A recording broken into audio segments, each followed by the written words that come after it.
কিনতে অর্থ মন্ত্রণালয়ের কাছে ২৭,০০০ কোটি টাকার বরাদ্দ চেয়েছে প্রতিরক্ষা মন্ত্রণালয়। বাংলাদেশের ইতিহাসে অন্যতম বড় সামরিক আধুনিকায়ন পরিকল্পনা হাতে নেওয়া হয়েছে। জাতীয় নিরাপত্তা, আঞ্চলিক ভূরাজনীতি এবং ভবিষ্যৎ প্রতিরক্ষা চাহিদা বিবেচনায় ২০২৬-২৭ অর্থবছরে শুধু সামরিক সরঞ্জাম ক্রয়ের জন্য প্রায় ২৭,০০০ কোটি টাকার বিশেষ বরাদ্দ প্রস্তাব করেছে প্রতিরক্ষা মন্ত্রণালয়। এটি মূল প্রতিরক্ষা বাজেট নয়, শুধুমাত্র যুদ্ধ সরঞ্জাম ও সক্ষমতা বৃদ্ধির জন্য আলাদা পরিকল্পনা, যা বর্তমানে অর্থ বিভাগ পর্যালোচনা করছে। পরিকল্পনার সবচেয়ে বড় অংশ রাখা হয়েছে বাংলাদেশ বিমানবাহিনীর জন্য।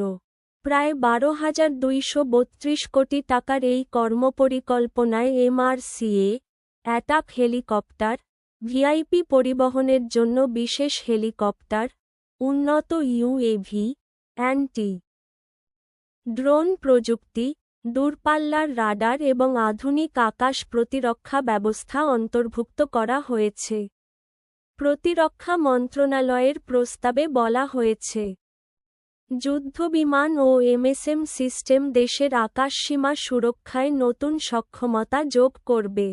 একই সঙ্গে বিমানবাহিনীকে শুধু অপারেশনাল নয়, প্রযুক্তিগতভাবেও স্বনির্ভর করতে দক্ষ বৈমানিক, প্রকৌশলী ও টেকনিশিয়ান তৈরির ওপর জোর দেওয়া হয়েছে। সেনাবাহিনীর জন্য প্রায় ৯,৯০০ কোটি টাকার প্রস্তাবে আধুনিক অস্ত্র, গোলাবারুদ, ফায়ার সাপোর্ট সিস্টেম ও উন্নত যুদ্ধ সরঞ্জাম সংগ্রহের পরিকল্পনা রয়েছে। লক্ষ্য হচ্ছে বাংলাদেশ সেনাবাহিনীকে একটি বিশ্বাসযোগ্য প্রতিরোধ সক্ষমতা সম্পন্ন বাহিনীতে রূপান্তর করা। পাশাপাশি দেশীয় প্রতিরক্ষা শিল্প গড়ে তুলতে আরও ১,৫৪৭ কোটি টাকা বরাদ্দের সুপারিশ করা হয়েছে, যা ভবিষ্যতে বিদেশি নির্ভরতা কমাতে গুরুত্বপূর্ণ ভূমিকা রাখতে পারে। নৌবাহিনীর ক্ষেত্রেও নেওয়া হয়েছে বড় পরিকল্পনা। দেশীয় জাহাজ নির্মাণ শিল্পকে কাজে লাগিয়ে ৪টি বড় টহল জাহাজ নির্মাণের জন্য প্রায় ৭৩৪ কোটি টাকা বরাদ্দ চাওয়া হয়েছে।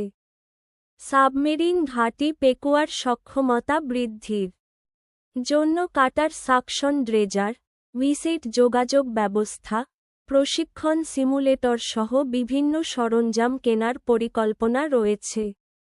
এছাড়া ঢাকা, চট্টগ্রাম ও খুলনায় নৌঘাঁটিগুলোতে নতুন প্রশাসনিক ভবন, বহুতল আবাসিক ভবন, মাল্টিপারপাস কমপ্লেক্স ও হাসপাতাল নির্মাণ করা হবে। বানৌজা ইসাখা, বিএন ডকইয়ার্ড, বানৌজা তিতুমির ও বানৌজা পতেঙ্গায়ও উন্নয়ন কাজ বাস্তবায়নের পরিকল্পনা রয়েছে। অবকাঠামোগত উন্নয়নের জন্য আরও ৫৮১ কোটি টাকার প্রস্তাব করা হয়েছে। এর মধ্যে প্রায় ১২৬ কোটি টাকা ব্যয় একটি আইএফএফ আইডেন্টিফিকেশন ফ্রেন্ড অর ফো সিস্টেম স্থাপনের পরিকল্পনা রয়েছে, যা যুদ্ধক্ষেত্রে নিজস্ব ও শত্রুপক্ষের আকাশযান শনাক্তকরণে গুরুত্বপূর্ণ ভূমিকা রাখবে। প্রতিরক্ষা মন্ত্রণালয়ের তথ্য অনুযায়ী, এই পুরো পরিকল্পনা বর্তমান সরকারের নির্বাচনী ইশতেহার ও জাতীয় নিরাপত্তা কৌশলের সঙ্গে সমন্বয় করে তৈরি করা হয়েছে। ২০২৫-২৬ অর্থবছরে প্রতিরক্ষা মন্ত্রণালয়ের মোট বাজেট ছিল প্রায় ৪০,৬৯৮ কোটি টাকা, যা আগের বছরের তুলনায় কিছুটা কম হলেও নতুন এই বিশেষ ক্রয় পরিকল্পনা ভবিষ্যৎ সামরিক আধুনিকায়নের স্পষ্ট ইঙ্গিত দিচ্ছে।